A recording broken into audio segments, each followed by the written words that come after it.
Bartholomew 20 years after signing a co-production treaty with Canada, its first as an independent nation, South Africa is represented at Toronto this year with a strong slate of films, celebrating the anniversary of a partnership that marked a new era for a country emerging from the shadow of apartheid.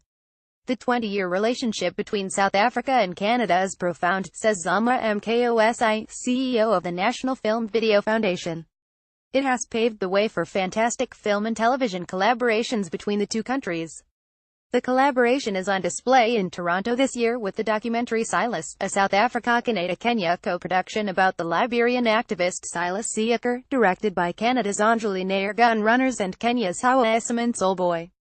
3 South African features will also be having world premieres, a selection that showcases the depth and talent coming from South Africa, according to TIFF's Africa and Middle East programmer, Kiva Reardon. Veteran Helmer Kalo Matabane and Nelson Mandela The Myth and Me arrives with The Number, a hard-hitting jailhouse drama based on journalist Johnny Steinberg's award-winning exploration of gangs in the South African prison system.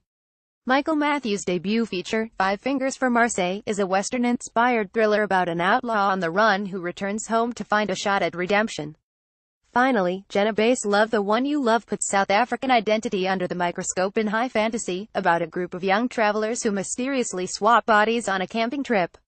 With their probing themes of injustice and inequality, the diverse selection reflects a nation at a turning point.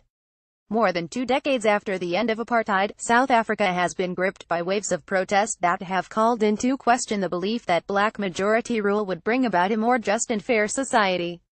For a generation of emerging South African filmmakers, many born in the dying days of white rule, those protests have offered fertile soil to explore both the promise and the disappointments of what Bass calls the Rainbow Nation narrative.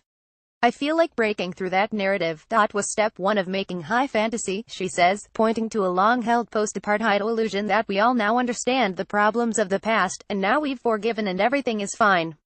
It's very obvious that things are not okay, she says.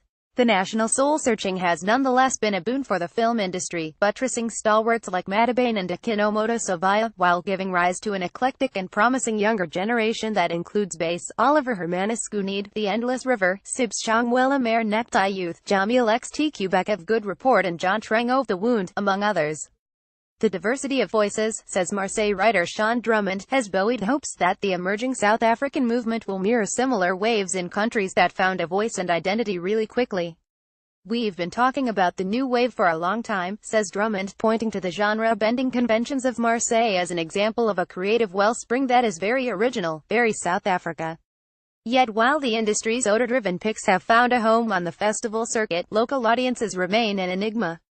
Through the first half of 2017, total BO for local films was just $30.1 million, around $2.2 million, down 31% from the same period last year. After peaking with 11% market share in 2012, South African films have accounted for just 5% of box office receipts so far this year.